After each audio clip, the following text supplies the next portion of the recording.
ধন্যবাদ। এইবাৰ আপোনালোকৰ মাজত চিনাকি কৰি দিবলৈ ওলাইছোঁ বিশিষ্ট বিহু বিশেষজ্ঞ লোকসংগীতৰ এগৰাকী সম্ৰাট বুলি ক'লে ভুল নহ'ব। একেদৰে তেখেতে সৰুকান্তৰ প্ৰশিক্ষক, লোক সংস্কৃতিৰ প্ৰায়বিলাক সম্ভাৰৰে যি গৱেষণা কৰিছে, বিশেষজ্ঞ এজন তেওঁলোকৰ প্ৰতিষ্ঠিত হৈছে। প্ৰথমতে মই চিনাকি কৰাই দিছোঁ, সুদূৰ গোলাঘাটৰ পৰা আহি আমাৰ মাজত উপস্থিত হৈছে। তোমালোকৰ মৰমত ৰাতিপুৱাই আহি উপস্থিত হৈছে চুৰত গং নকৰিছা। হাত চাপিৰে আদৰি কৰে।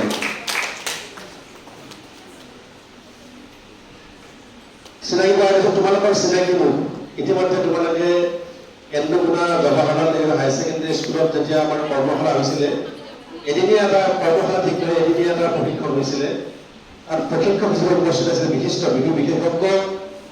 তোমালোকৰ সময় 10 বজাত উপস্থিত হ'ব নোৱাৰিব বুলি ভাবি কালি আহি উপস্থিত হৈছে। তোমালোকে কিমান ভাবিছে চিন্তা কৰা।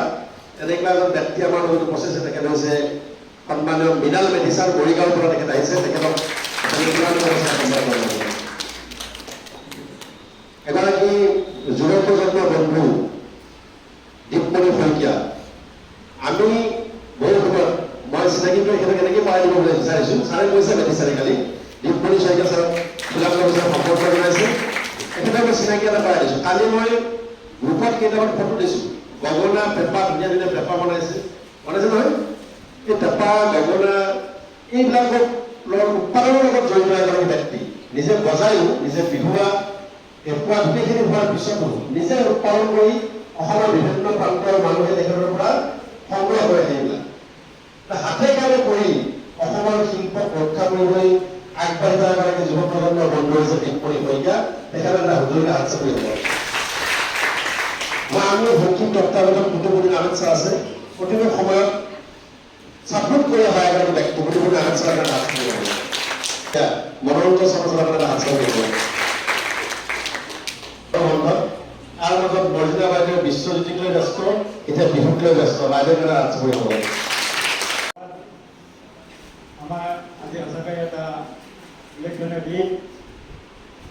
দিনত আমি এই গৰমৰ বন্ধত ঘৰত বহি থকাৰ সলনি আমি বিদ্যালয়লৈ আহি কিবা এটা কৰিবলৈ আহিছোঁ।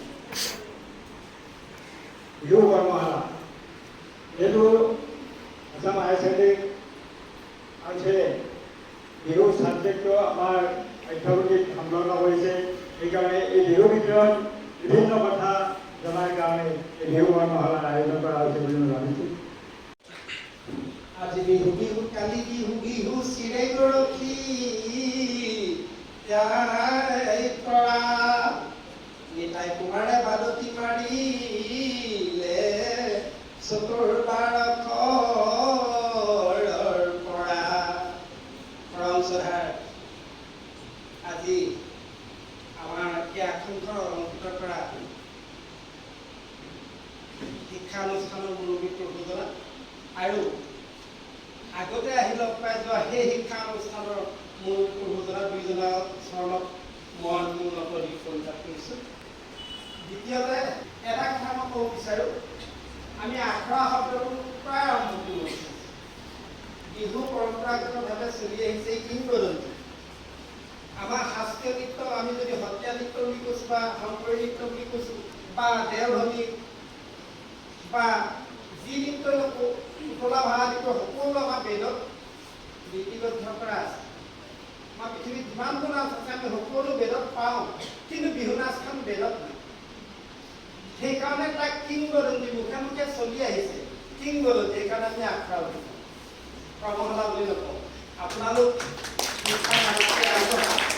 শিক্ষাৰ্থীলৈ এই কথাবোৰ আমাতকৈ বেছি ভালকৈ জানিব। তথাপিও আমি নামঘৰত ভাওনা আখৰা হয়, ভাওনা কৰ্মশালা হ'বলৈ হ'লে ভাওনা কৰ্মশালা হ'ব। কেতিয়া হ'ব?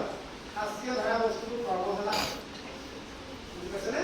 আখৰা হ'লে এখন সামান্য নাটক এখন খুলিব, সেইখনক অনুশীলন কৰিব, সেইটো আখৰা হ'ব। কিন্তু ভাওনা কৰ্মশালা যদি হয় তেতিয়া নিৰ্দিষ্ট এখন নাটক নহয়, গোটেই ভাওনাৰ ভিতৰৰ বস্তুখিনি তাত পুংখানুপুংখভাৱে বুজে। কিন্তু ভাওনা আখৰা হ'লে সেই নাটকখনত থকা কেৰেক্টাৰকেইটাক লৈহে হ'ব। এতিয়া কথাখিনি আমাৰ চাগে বুজাত গণ্ডগোল হোৱা নাই নিশ্চয় ন?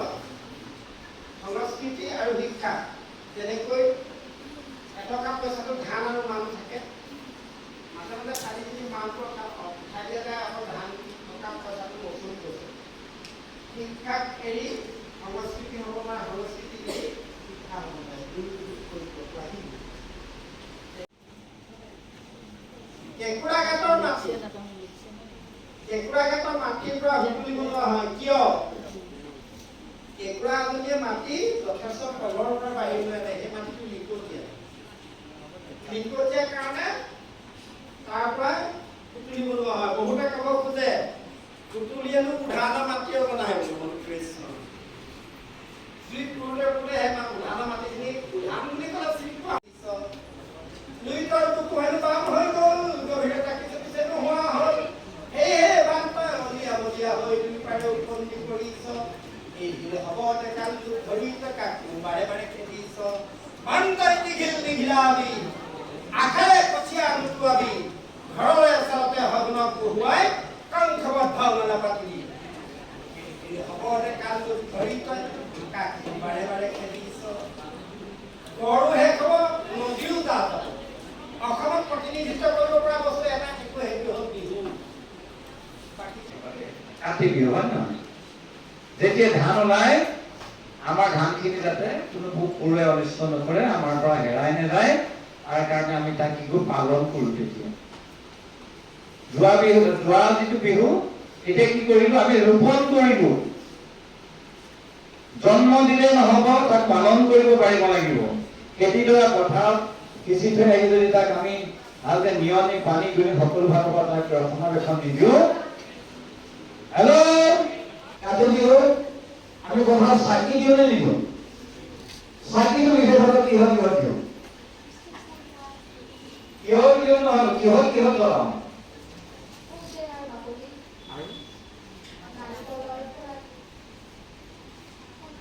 হ'ব বাৰু নাৰিকলৰ ফুলা কলৰ পৰা মানে আৰু এটা বস্তু দিয়ে কল ঔটেঙা বাকলি আৰু অমিতা ভাঙি বনাই তাৰপিছত এইবিলাক আহি আছে সংস্কাৰ লাগি আছে ঔটেঙা বাকলিত যেতিয়া মিঠাতেল দি চাকি জ্বলোৱা হয় তাৰ পৰা এটা বিশেষ গেছ নিগৰিত হয় সেইটো গন্ধটো পোৱাৰ লগে লগে তাত পোক পৰুৱা নুঠে ইয়াৰ উপৰি যেতিয়া জুইৰ পৰা জ্বলি থাকে পোকবিলাক তাত গৈ পুৰি মৰে পোকবিলাক পুৰি মৰি আৰু খেতিটো নাখাওঁ আৰু এটা বস্তু পথাৰৰ মাজত তোমালোকৰ দিয়ে নেকি ওখ কৰি কিবা এটা দিয়ে নে গুলি দিয়ে নে দিয়ে বাঁহৰ আগত তাত আৰু কিবা এখন বৈ পেলাই দিয়ে কি নাম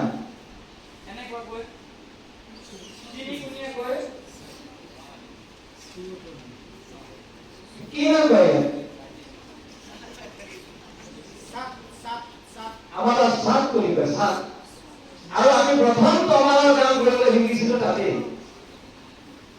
কাতি বিহুৰ দিনা ৰাতিপুৱা কাৰণ তাত তমালৰ বিশেষ ধৰণে খুব মসৃণ কৰিব নালাগে সহজ সৰলভাৱে বনাই আৰু সেই তাত এডলীয়া মৰ বুলি কয় দুডলীয়া মোৰ নকয় এডাল কাঠি তুলিব লাগে আৰু ক'ৰবাত কিছুমান দুডলীয়া মোৰ আছে তিনিডলীয়া মোৰ আছে গতিকে সেইখন চাক বুলি কয় সেইখন কিয় দিয়ে বাৰু